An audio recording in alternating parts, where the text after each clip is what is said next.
یہ بظاہر کسی لو بجٹ فلم کی کہانی لگتی ہے کہ جہاں چمگادڑ بم کے ذریعے جاپانیوں کو ہرانے کی کوشش کی گئی تھی، مگر یہ سچ ہے کہ جنگ کے دوران پینسلوینیا امریکہ کے رہائشی ایک ڈینٹسٹ نے بم بنایا جس میں چمگادڑیں ڈالی گئی تھیں، اور امریکی حکومت نے باقاعدہ ایک جنگی ہتھیار کے طور پر اس بم کو استعمال کرنے کے لیے تجربات شروع کر دیے۔ امریکن حکومت نے کئی ملین ڈالر سے پروجیکٹ ایکس رے شروع کیا، جس کے تحت ایک ایسے بم کی تیاری شروع ہو گئی جس میں چمگادڑوں کو بھر کر جاپان پر پھینکا جانا تھا۔ منصوبہ یہ تھا کہ بڑے سائز کی میکسیکن چمگادڑوں کو ایک بڑے بم میں بھر کر جاپان کے بڑے شہروں کے اوپر آدھی رات کے بعد پھینکا جائے گا، اور ان چمگادڑوں کے ساتھ ٹائمر لگا کر آتش گیر مادہ لگایا گیا تھا۔ ان چمگادڑوں کو جاپان کے شہروں پر پھینکا جاتا، جو کہ صبح ہوتے ہی پورے شہر میں پھیل جاتی، اور صبح کی روشنی میں جب وہ تاریک جگہوں کی تلاش میں لوگوں کے گھروں میں چھپتی تو ان پر لگے ہوئے ٹائمر ڈیوائس اپنا کام کرتے اور پھٹنے پر گھر میں آگ لگ جاتی۔ پورے شہر کے گھروں میں لگنے والی آگ ایسا ڈر اور خوف پیدا کرتی کہ جاپان مزید جنگ جاری نہ رکھ پاتا۔ ڈاکٹر ایڈمز کو یہ خیال جاپانیوں کے پرل ہاربر پر حملے کے بعد آیا تھا، اور وہ کچھ دن پہلے ہی میکسیکو میں چھٹیاں گزار کر آیا تھا، جہاں اس نے دیکھا تھا کہ کیسے میکسیکن چمگادڑ مختلف غاروں میں اور گھروں میں صبح ہوتے ہی پناہ لیتے تھے۔ ایڈمز جانتا تھا کہ جاپانی گھروں میں بانس اور دیگر لکڑی استعمال ہوتی ہے جو نہایت آسانی سے آگ پکڑ لیتی ہے، اور اسی بنیاد پر اس نے یہ انوکھا خیال سوچا کہ کیوں نہ ان چمگادڑوں سے دشمن کی تباہی کا کام لیا جائے۔ اس صورت میں امریکی فوجیوں کی جانیں بھی محفوظ رہتی اور حکومت کو مہنگی جنگ لڑنے کا رسک بھی نہ اٹھانا پڑتا۔ اس نے اپنا آئیڈیا وائٹ ہاؤس کو تفصیل سے لکھ بھیجا۔ امریکن حکومت کو بھی یہ آئیڈیا کم خرچ اور بالا نشین جیسا لگا، کیونکہ لمبی جنگ سے بہرحال مال اور جان دونوں کا نقصان ہوتا ہے، اور اس طرح سے دونوں کی بچت ہوتی۔ اسی بنیاد پر امریکی صدر نے اس کی منظوری دے دی، اور پھر پروجیکٹ ایکس رے کے نام پر اس پر کام شروع ہو گیا۔ بم کو اس طرح بنایا گیا تھا کہ اس میں مختلف خانے بنائے گئے تھے جن میں پکڑے گئے چمگادڑ، جنہیں انتہائی کم درجہ حرارت پر رکھ کر ہائبرنیٹ کیا گیا تھا، ڈال دیے گئے۔ مشہور زمانہ نیپام بم ڈیزائن کرنے والوں نے ایک چھوٹا سا ٹائمر ڈیوائس تیار کیا جس کا وزن صرف 1 اونس تھا، جو ان چمگادڑوں کے ساتھ باندھ دیا گیا۔ ان چمگادڑوں کا انتخاب ہی اس وجہ سے کیا گیا تھا کہ یہ اپنے جسم کے ساتھ بندھا ہوا وزن لے کر اڑنے کی صلاحیت رکھتی تھی، اور دوسرا یہ امریکہ میں وافر پائی جاتی ہیں۔ کہا جاتا ہے کہ مختلف غاروں میں ان کی کئی لاکھ کی آبادیاں موجود ہیں۔ یہ چمگادڑ ٹھنڈے موسم میں لمبی نیند میں چلے جاتی ہیں، جسے ہائبرنیشن کہا جاتا ہے۔ مصنوعی طور پر انہیں ٹھنڈا ماحول مہیا کر کے ہائبرنیٹ کیا گیا، جس سے ایک تو ان کے ساتھ ٹائمر ڈیوائس باندھنا آسان ہو گیا، دوسرا ان کو خوراک مہیا کرنے سے بھی جان چھوٹ گئی۔ اندھیری جگہوں پر رہنے کی اپنی فطری عادت کی وجہ سے امید تھی کہ یہ مختلف جاپانی گھروں میں صبح کی روشنی کا اثار نظر آتے ہی پناہ لینا شروع کر دیں گی، جہاں ان پر لگے ہوئے ٹائمر ڈیوائس اپنے ٹائم پر پھٹیں گے، اور بانس اور دیگر لکڑی سے تیار کی گئی جاپانی چھتیں نہایت تیزی سے آگ پکڑ لیں گی۔ پورے شہر میں ایک ساتھ جب گھروں کی چھتیں دھماکوں کے ساتھ آگ پکڑیں گی تو جاپانیوں میں ایسی افراتفری پھیلے گی کہ جس سے ان کا حوصلہ ٹوٹ جائے گا اور وہ جلد ہی جنگ سے دستبردار ہو جائیں گے۔ امریکیوں کا خیال تھا کہ اگر چند ایک چمگادڑ بھی درست نشانے پر پہنچ گئے تو ان کی لگائی گئی آگ خطرناک حد تک نقصان پہنچائے گی، اور ہو سکتا ہے کہ پورا شہر ہی جل کر خاک ہو جائے۔ حیران کن طور پر تجربات کے دوران امریکیوں نے اپنے اس ہتھیار کی تباہی کا خود بھی مزہ چکھا، جب کچھ چمگادڑ جن کے ساتھ آتش گیر مادہ باندھا گیا تھا ایک حادثے کے نتیجے میں آزاد ہو گئے، اور ان سے ہونے والے دھماکوں اور آگ سے وہ پورا ایئر فورس بیس جل کر تباہ ہو گیا جہاں ان پر تجربات کیے جا رہے تھے۔ تاہم $2 ملین کی خطیر رقم خرچ کرنے کے باوجود بم کا ابھی صرف پروٹوٹائپ ہی بن پایا تھا۔ جب امریکن حکومت کو یہ مشکل فیصلہ کرنا پڑا کہ آیا اس پروجیکٹ پر مزید پیسے خرچ کیے جائیں یا ان پیسوں کو ایٹم بم کی تیاری کی تکمیل کے قریب پہنچے ہوئے پروجیکٹ مینہٹن میں لگایا جائے، امریکن حکومت نے جو فیصلہ کیا وہ آج ہم سب کو معلوم ہے، اور ایٹم بم کے استعمال سے لاکھوں لوگوں کی جانیں گئیں۔ تاہم اس چمگادڑ بم کے استعمال سے اس سے کہیں کم جانی نقصان ہوتا، اور اس کا افسوس اس بم کا آئیڈیا دینے والے ڈاکٹر ایڈم کو بھی تا عمر رہا۔ ناظرین، دوسری جنگ عظیم میں ڈی ڈے کے محاذ پر کتوں کو استعمال کرنے والی اتحادی افواج کے علاوہ روسی بھی جرمن فوج کے حملوں سے پریشان تھے اور کوشش کر رہے تھے کہ انسانی جانوں کے نقصان کو کم کرنے کے ساتھ ساتھ جانوروں کو جنگ میں ایسے طریقے سے استعمال کیا جائے کہ جس کا جواب دشمن کے پاس نہ ہو۔ جنگ لڑنے والے ملکوں کے لیے بڑی مشکل یہ تھی کہ لاکھوں فوجی جنگ کا ایندھن بن چکے تھے، مگر ابھی تک جنگ فیصلہ کن مرحلے پر نہیں پہنچی تھی۔ ساتھ ہی ساتھ بجٹ پر جو بوجھ آ رہا تھا وہ اس کے علاوہ تھا، جو جنگ کا شکار ملکوں کی خراب معیشت کو مزید نقصان پہنچا رہا تھا۔ ایسی صورتحال میں روس نے کتوں کو تربیت دے کر اینٹی ٹینک بم کے طور پر استعمال کرنے کے انوکھے آئیڈیا پر کام شروع کر دیا۔ کتوں کو تربیت دی گئی کہ وہ دھماکہ خیز مواد سونگھ کر جرمنی کے پینزر ٹینکوں پر حملہ آور ہوں اور ان کے نیچے جا کر ان کے جسم کے ساتھ بندھا ہوا بم پھٹ جائے۔ جرمنی کے پینزر ٹینکوں نے اس وقت تباہی مچائی ہوئی تھی اور روسیوں کے پاس جرمن ٹینکوں کا کوئی جواب نہیں تھا۔ اگرچہ یہ ایک آسان آئیڈیا لگ رہا تھا، مگر اس پر عمل درآمد انتہائی مشکل کام تھا۔ اگرچہ روس میں کتوں کا مختلف جنگی مقاصد کے لیے استعمال 1924 سے ہو رہا تھا اور ان کو ٹریننگ سکولز میں باقاعدہ سرچ ریسکیو مشنز اور میدان جنگ میں ادویات کی فراہمی اور زخمی سپاہیوں کو میدان جنگ سے اسپتال پہنچانے کی تربیت دی جاتی تھی، یہ کتے میدان جنگ میں اتنے کارآمد ثابت ہوئے کہ بعد ازاں بڑھتی ہوئی ڈیمانڈ پوری کرنے کے لیے مزید 12 ایسے تربیتی سکولز قائم کیے گئے جہاں ہزاروں بلکہ لاکھوں کتوں کو ان مقاصد کو پورا کرنے کی تربیت دی جاتی تھی۔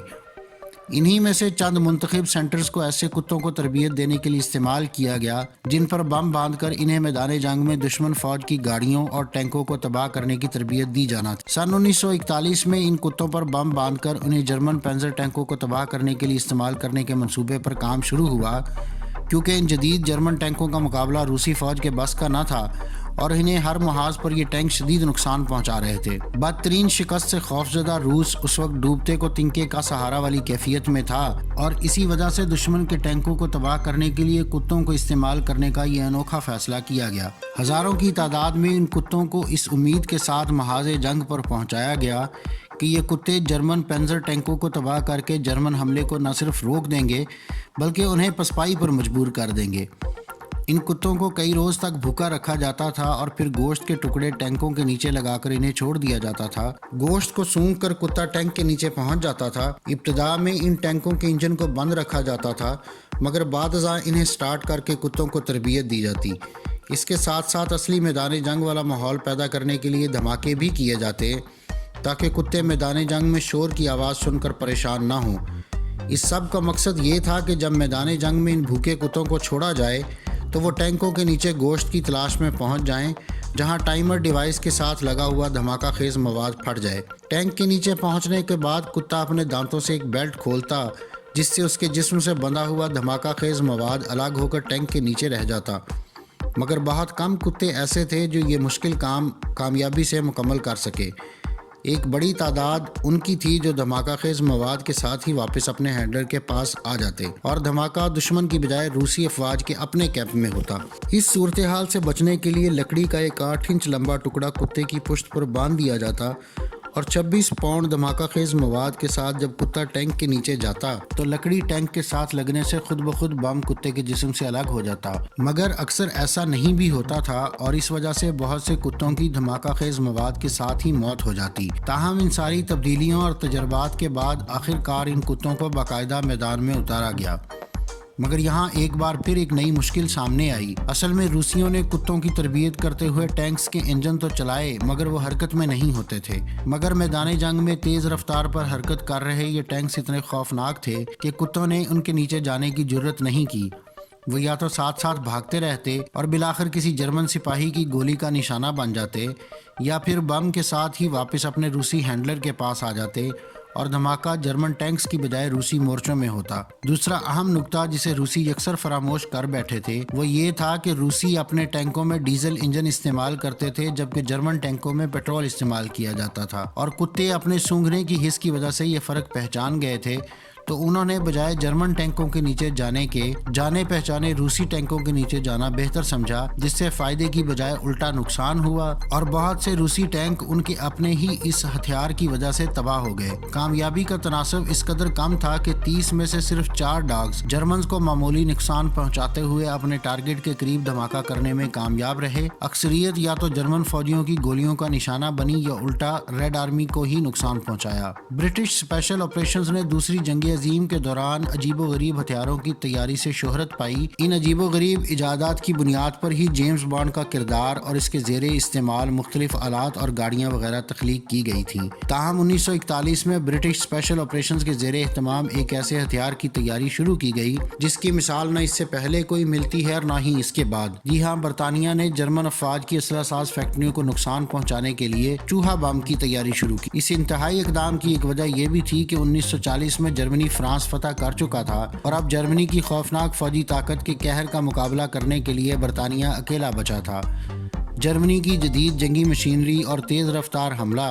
جسے بلٹس کریگ کہا جاتا تھا، کا مقابلہ کرنے کے لیے کسی غیر روایتی اور لو بجٹ اسٹریٹجی برطانوی حکومت کو اس وقت واحد صورتحال نظر آ رہی تھی۔ حال ہی میں برطانیہ کو شدید جنگی نقصان پہنچا تھا اور اس کی قریب تمام فوج تباہ ہو چکی تھی۔ تاہم ایک تاریخی مشن کے ذریعے ڈنکرک کے مقام سے 3 لاکھ کے قریب برطانوی فوجیوں کو بچا لیا گیا تھا،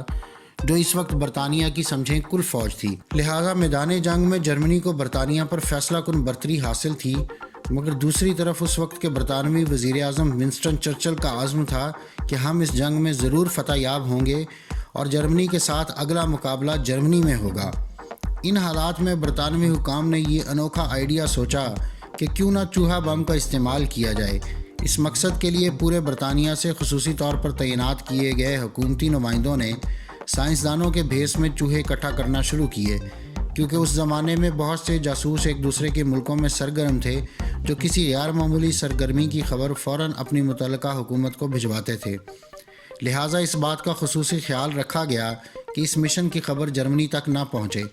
ان چوہوں کو ڈبو کر مارا گیا اور پھر ان کے جسم کو خالی کر کے ان میں بارود بھر دیا گیا۔ برطانوی حکام کا خیال تھا کہ بارود بھرے ان چوہوں کو تمام یورپ میں موجود اپنے ایجنٹوں تک پہنچایا جائے گا، جو خاموشی سے ان چوہوں کو جرمنی کے زیر قبضہ علاقوں کی فیکٹریوں کے ارد گرد پھینک دیں گے۔ اس دور کا عام طریقہ کار یہ تھا کہ ایسا کوئی جانور تلف کرنے کے لیے اسے فیکٹری میں چلنے والی بھٹی یا پاور پلانٹ کو گرم کرنے والی بھٹی میں ڈال دیا جاتا تھا۔ بارود بھرے ان چوہوں کو جب جلتی ہوئی آگ میں ڈالا جاتا تو نتیجہ ایک ہی تھا کہ شدید دھماکہ ہوتا، جس سے نہ صرف پاور پلانٹ اور بوائلر کو شدید نقصان پہنچتا، بلکہ عین ممکن تھا کہ لگنے والی آگ سے پوری فیکٹری ہی تباہ ہو جاتی۔ جرمن فیکٹریز اور پاور پلانٹس میں ہونے والے یہ دھماکے جرمنی کو شدید نقصان پہنچاتے اور عین ممکن تھا کہ اسلحے کی سپلائی میں آنے والے اس وقفے سے فائدہ اٹھا کر برطانیہ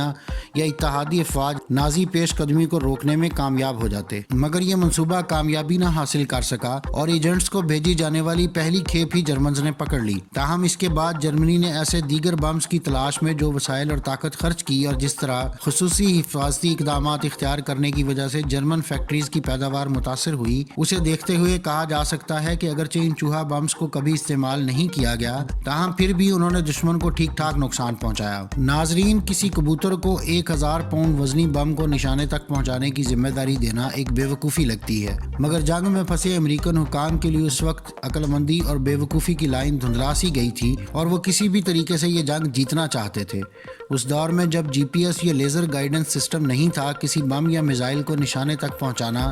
ایک مشکل کام تھا اور اسی وجہ سے ٹارگٹ کے 1 میل تک کے ایریا میں بھی گرنے والے بم کو اچھا نتیجہ سمجھا جاتا تھا۔ قریب 3 پرندوں کو میزائل یا بم کے سامنے بنے خصوصی خانے میں رکھ دیا جاتا تھا، جہاں سے یہ ایک ڈسپلے سکرین پر اپنی چونچ مار کر درست نشانہ تک پہنچنے میں مدد فراہم کرتے تھے۔ یہ ڈسپلے سکرینز آج کے موبائل فون وغیرہ میں استعمال ہونے والی ٹچ سکرین کی ابتدائی شکل تھی۔ دوسری جنگ عظیم میں کسی ایک چھوٹے سے ٹارگٹ کو تباہ کرنے کے لیے سینکڑوں بلکہ ہزاروں بمبار جہاز کارپیٹ بمبنگ کرتے تھے، جس سے بہت سا غیر ضروری نقصان ہوتا اور وسائل بھی زیادہ خرچ ہوتے تھے۔ لہٰذا ایئر فورس کو اشد ضرورت تھی کسی ایسے نظام کی جو درستی سے ٹارگٹ کو نشانہ بنا سکے۔ اس سے نہ صرف کم وسائل سے زیادہ ٹارگٹس کو تباہ کیا جا سکتا تھا، بلکہ جنگی اخراجات میں بھی خاطر خواہ کمی ہوتی۔ اسی وجہ سے مشہور ماہر اسکنر نے جب اس مقصد کے حصول کے لیے کبوتروں کو استعمال کرنے کا پلان بنایا تو اس عجیب و غریب آئیڈیا پر ہنسنے کی بجائے حکام نے اس کی منظوری دے دی۔ اس کی ایک وجہ تو شاید یہ بھی رہی ہوگی کہ اسکنر مختلف جانوروں کی اس سے پہلے کامیابی سے تربیت کر چکا تھا، لہٰذا اس نے کبوتروں کی فطری صلاحیتوں کو اس مقصد کے لیے استعمال کرنے کے اپنے اس منصوبے پر کام کرنا شروع کر دیا۔ ان کبوتروں کو تربیت دی گئی کہ وہ میزائل کے اگلے سرے میں موجود خانے میں لگی ٹچ سکرینز پر اپنی چونچ مار کر میزائل کے فلائٹ کنٹرول سسٹمز کو درست سمت پر رکھیں اس نے ٹچ سکرین کے ساتھ کبوتروں کی خوراک کا نظام منسلک کر دیا اور ٹارگٹ ہٹنے پر جب کبوتر اپنی چونچ سکرین پر مارتے تھے تو انہیں خوراک ملتی تھی۔ اس طرح سے اس نے ان کبوتروں کو اس حد تک تیار کر لیا تھا کہ وہ ٹارگٹ تک میزائل کو پہنچانے کے لیے قریب 45 منٹ تک اپنی چونچ سکرین پر 10,000 بار مار سکتے تھے، اور اتنا وقت میزائل کے اپنے ٹارگٹ تک کامیابی سے پہنچنے کے لیے کافی تھا۔ میزائل کے اگلے سرے پر بنے خانے میں لگے شیشے میں سے یہ کبوتر اپنے ہدف کو دیکھتے رہتے، اور جو ہی وہ ان کی نظر سے ہٹتا وہ سکرین پر چونچ مارتے، جس سے میزائل کا فلائٹ کنٹرول سسٹم واپس اسے درست سمت میں لے آتا، یہاں تک کہ میزائل اپنے ہدف سے ٹکرا جاتا اور نتیجے میں ان کبوتروں کی بھی موت ہو جاتی۔ اسکینر نے اس منصوبے کے لیے فنڈز بھی اکٹھے کر لیے اور ابتدائی تجربات کے نتائج بھی حوصلہ افزا تھے، مگر پھر حکومت نے فیصلہ کیا کہ یہ فنڈز کسی ایسے پروجیکٹ میں لگائے جائیں جہاں سے دیر پا اور زیادہ بہتر نتائج حاصل کیے جا سکیں۔ تاہم پھر 1948 میں نیوی نے کمپیوٹر گائیڈڈ ہتھیاروں کا استعمال شروع کیا تو یہ آئیڈیا ہی مضحکہ خیز لگنے لگا۔ اگر آپ مختلف سائنسی، تاریخی اور علمی موضوعات پر سوچتے ہیں اور مزید جاننے کا تجسس رکھتے ہیں تو سبسکرائب کیجئے ہمارا چینل اور بیل آئیکن دبائیے تاکہ ان موضوعات پر تیار کی گئی ہماری ویڈیوز آپ کو فوری مل سکیں۔